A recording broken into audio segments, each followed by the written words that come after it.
Kia ora, Mr Speaker. E ngā mana, ngā whānau o te tauihu o te waka Māori, tēnā koutou, tēnā koutou, tēnā tātou katoa. It's my pleasure to add my voice to the celebration of today and to congratulate te tauihu, all the whānau that have been involved in getting us to the point that we are now. I also want to acknowledge the Minister and his team who have brought us to this place. There's two parts of this process.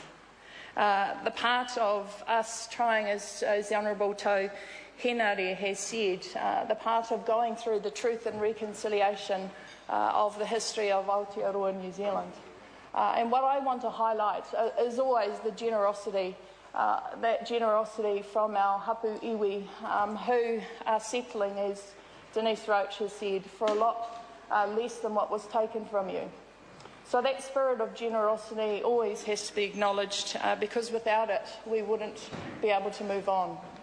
And so for me this process that we're in signifies a moving on, it signifies a maturing of our nation, and it also signifies for me a strength in Māoridom, that we will take some of our whenua back, we will take some pūtea back, but we will also take, and I want to highlight, the opportunity for us to take some of our names back, to have customary use of eels, which is in Part 8 of the bill. We will take back statutory kaitiaki and customary use of titi. And what I want to say about these developments is that in some ways they are constitutional recognitions. So it's quite interesting at the moment we're having this constitutional dialogue and certain things are off the table. But in fact, what these treaty settlements are doing is recognising Papua New Guinea as first sovereigns of Aotearoa because you will participate in processes and on boards in partnership with the Crown.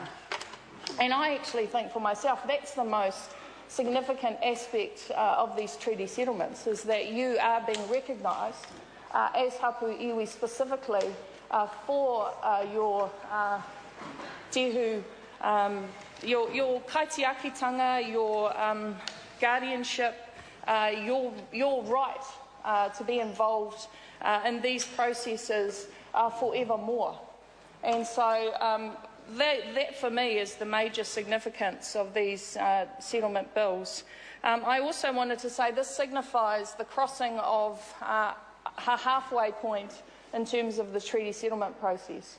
So I saw some information earlier in the week that said we've had 62 settlements totalling $1.4 billion. So the fiscal cap that was rolled out in the 90s trying to limit this truth and reconciliation process is well and truly over.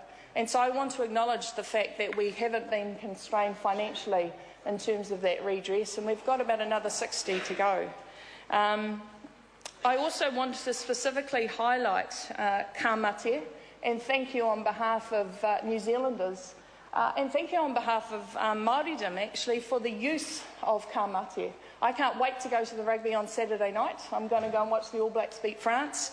But what I will also enjoy is the fact that ka mate will start that match. I think that that significance can never be underestimated.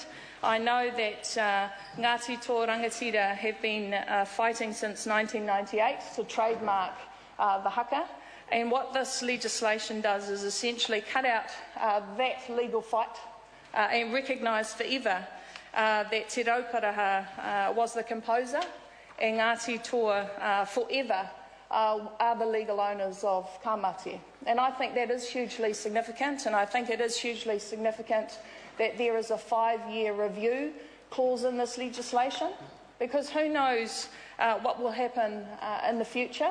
And so there will always be, through this bill, protection of your ownership in some ways of ka mate, or recognition that it originated from your tupuna. So I don't want to hold up the settlement process today. I'm no longer on the Māori Affairs Select Committee. It's one of the things that I've loved about being in this House, having the honour of hearing the submissions from whānau and visiting all the areas that Tau has talked about. But it's an incredibly humbling experience to share this day with all of you. I hope that you take some sense of satisfaction. Nō reira, tēnā koutou, tēnā tātou katoa. Colin King.